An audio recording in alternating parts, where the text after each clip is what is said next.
Nous sommes au sein de notre virgule 2020 en route vers les élections municipales. Avec nous ce soir, Michel Makaya-Zenon. Bonsoir. Bonsoir Madame Boissé, bonsoir à tous les auditeurs. Merci d'être avec nous. Vous êtes une femme, je vais dire politique. On vous connaît dans le combat depuis maintenant bon nombre d'années. C'était quand déjà? Eh bien, ma première insertion politique a été en 1989. 89. Oui, quand des amis sont venus me demander de regarder mon pays, est-ce que je pouvais me permettre de regarder sans intervenir, sans agir. Et j'avais la chance... Et pourquoi sont-ils venus vers vous? Ben parce que je suis issue d'une famille nombreuse et dans ma famille, tout le monde était déjà engagé sur le plan sportif, sur le plan culturel, sur le plan éducatif, sur le plan religieux. C'était une famille très investie sur le territoire. Donc, des amis du quartier sont venus donc me demander d'entrer en politique avec eux parce que c'était aussi une nouvelle génération qui voulait changer les choses. Et ces amis sont encore en politique? Je crois que je suis la dernière à être restée. Je suis obligée de rire parce que on est passé par bien des déboires et des difficultés, des trahisons, des joies, des peines. Mais tout ça, c'est de la politique. Vous avez appris la trahison en politique? Mais je suis chrétienne et je sais qu'il y a le bien et le mal. Donc, je savais que le mal existait déjà. Une trahison, c'est quelque chose de négatif. Mais quand ce sont des gens que vous connaissez, avec lesquels vous avez fait un bout de chemin, ça fait mal. Ça fait mal sur le moment, mais vous savez que c'est aussi ça la vie et vous poursuivez votre route, votre chemin tranquillement. Est-ce qu'on peut réussir forcément quand il y a la trahison de partout, je dis? Alors, ça dépend de ce qu'on est venu faire. Si on est venu servir, et qu'on a la foi dans ce qu'on fait, on sert et on laisse le temps faire les choses. Moi, je laisse le temps est maître de tout. Nous pensons souvent que c'est nous qui avons le pouvoir, nous n'avons aucun pouvoir. Parce que ça peut s'arrêter dans 1 minute, ça peut s'arrêter dans 10 ans. Donc je fais à chaque fois que j'ai envie. Je me suis arrêtée à certains moments, j'ai protégé ma famille parce qu'à un certain moment, c'était nécessaire que je prenne du recul, que je retourne chez moi, que je sois avec les miens. Mais ça ne m'a pas empêché après de repartir, de recommencer. C'est un combat à haut risque? Je ne prends pas ça comme un combat. Je prends ça comme un engagement. Et dans tous les engagements, il y a des aspects négatifs, il y a des aspects positifs. C'est sûr que des fois en politique, si c'est vous êtes la seule à être visée, vous faites face. Mais quand autour de vous, ce sont vos compagnons de route, ce sont des fois des membres de vos familles qui sont engagés dans la vie entrepreneuriale et que vous voyez les risques qu'ils vivent, oui, ça laisse à réfléchir. Ça laisse à réfléchir. Parce que malheureusement, ce n'est pas toujours une bataille en vis-à-vis. Ce n'est pas toujours une bataille je suis contre un tel parce que j'ai un meilleur programme. Des fois, c'est aussi des bassesses et il faut faire face. Mais quand on a la foi, sur le moment, ça fait mal et puis il faut vite se ressaisir parce que la vie continue. Qu'est-ce qui vous a fait le plus mal au niveau de ce combat politique, ou du moins au niveau de cet engagement politique? Alors, j'ai vu plein de choses, mais je crois que ce qui avait touché ma mère, c'est quand on avait écrit le nom de famille dans la rue, avec une insulte derrière. Et quand on a su qui est-ce qu'il avait fait, parce qu'on a su qui est-ce qu'il avait fait, des gens avec lesquels vous aviez travaillé. Je crois que c'était la seule chose. Il y a plein de petites choses, mais ce sont des peccadilles. Et quand vous ne comprenez pas, mais ça c'était le début, quand vous ne comprenez pas, vous êtes toujours choqué. Mais après, j'ai dépassé ça. Après, vous faites corps avec tout cela? Vous dépassez ça parce qu'il y a plus important. Il y a de belles choses qui vous arrivent au quotidien dans votre vie. Vous faites de belles rencontres. Est-ce que vous allez vous arrêter sur des bassesses? Non, pas du tout. Vous m'excusez si j'ai fait ça un peu... voilà. Oui. Alors, est-ce qu'on peut dire que vous êtes une femme d'action? Oui. Toujours. Depuis très jeune, j'ai d'abord été engagée dans la vie associative, dans la vie religieuse. J'ai été majorette pendant plus de 10 ans. À la fac, j'ai été aussi investie dans une association.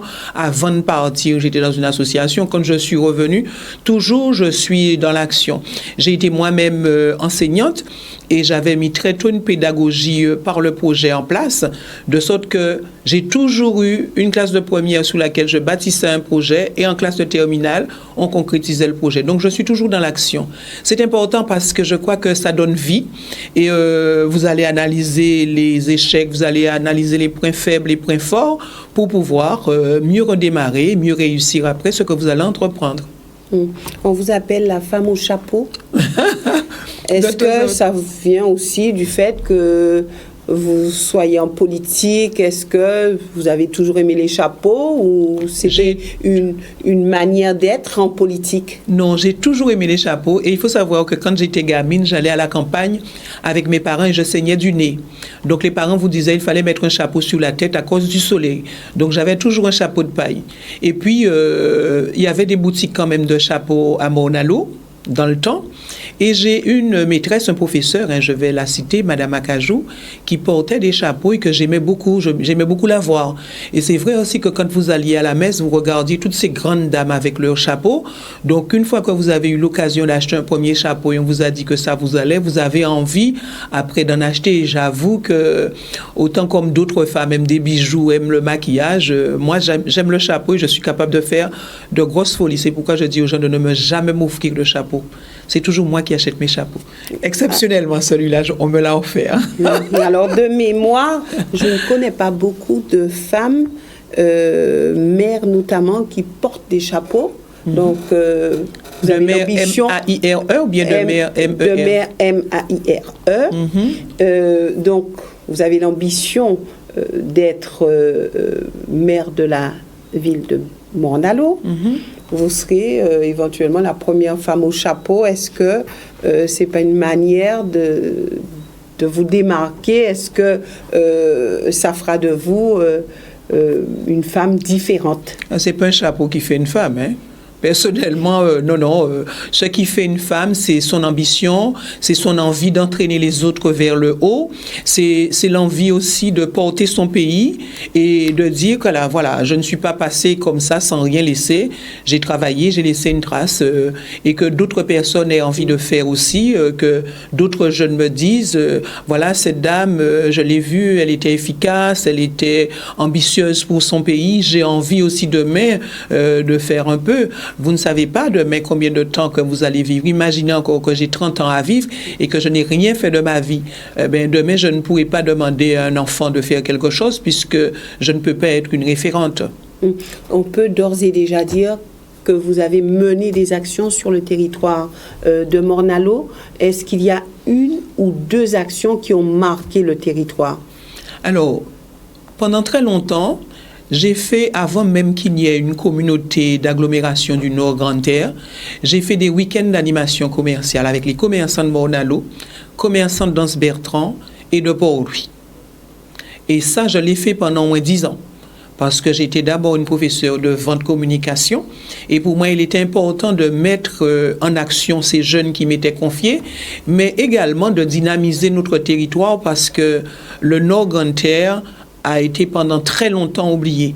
Et c'était pour moi une manière de le faire. Ensuite, j'ai été une enfant de la campagne. Mes parents avaient un jardin créole, avaient de la canne, et puis nous avions un terrain qui jouxtait le canal des Routous, la mangrove. Nous avions donc des crabes, et c'est ce qui a expliqué que j'ai été à l'initiative de la première journée du crabe. C'est une manifestation que j'ai créée, qui est déposée à l'INPI, l'Institut national de la propriété intellectuelle, et donc je considère quand même par rapport à mon territoire... Franck Garin?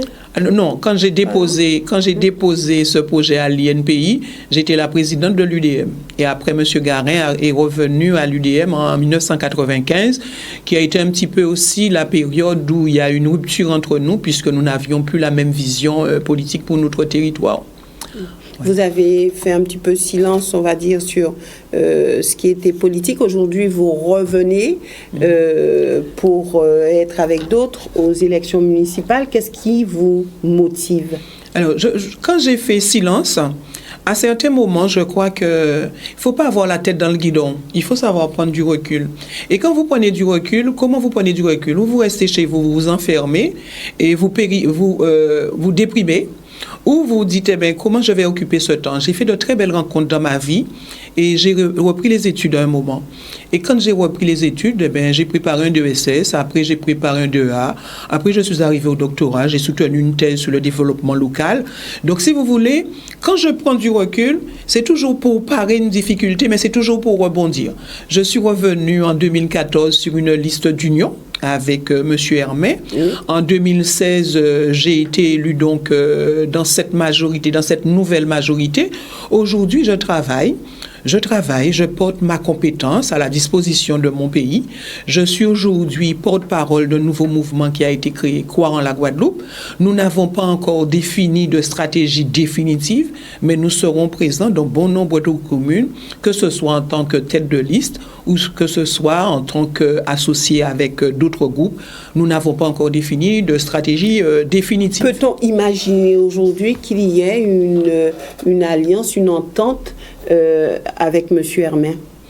Je ne sais pas pour demain. Nous sommes dans des discussions au niveau du parti. Nous n'avons pas défini pour Morne-à-l'Eau. À Morne-à-l'Eau, il y a d'autres candidats. Nous sommes tous les deux dans la même majorité. M. Hermé dans la majorité de M. Philipson-Francfort et moi-même, j'y suis. Voilà. Donc, on pourrait vous retrouver tous les deux sur une même liste, par exemple. C'est un scrutin de liste. Il y a quand même 32 places. Oui. Donc, moi, je n'ai pas... très sincèrement, nous avons beaucoup discuté.